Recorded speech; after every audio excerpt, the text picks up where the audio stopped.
You can look at an industry like information technology that has a reputation for having a disproportionately high number of males.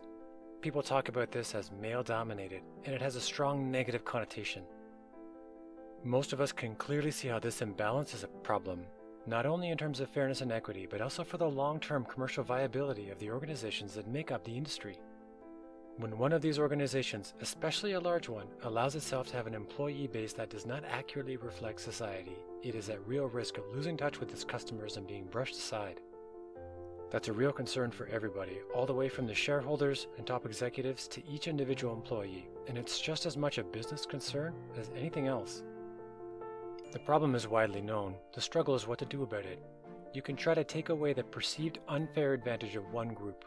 You do this by implementing specific hiring rules or freezes. By narrowing who the company will hire, you create immediate shifts in your employee base at all levels. People tend to talk about this strategy as reverse discrimination or positive discrimination, and the practice has been discussed and debated for a long time. But regardless of how you view the strategy, it comes at a price.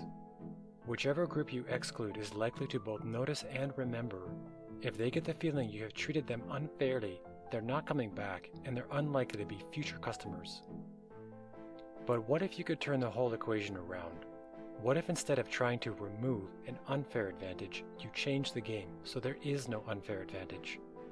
The underrepresented groups don't necessarily need to be artificially advantaged in the short term, but they probably do need you to be much better about evaluating their long-term value. Modify your job descriptions. There's probably no language in there about how every successful candidate needs to help you stay in touch with evolving customer needs. Modify your interviews. Include a specific discussion on how this candidate's experiences in life will expand on your company's ability to serve future customers. Modify your selection criteria. The underrepresented groups bring inherent value that you need. That must be specifically talked about and weighed when selecting each successful candidate. Set the tone as a leader. It's all for nothing if you are not truly changing hearts and minds of your hiring managers. Be the role model example and be prepared to probe and push because you'll need to. These may seem like small changes, but they're not. You can truly give everyone a fair shot.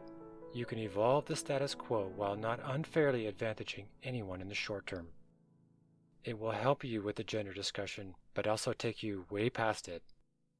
It will help your organization grow stronger and learn in the process.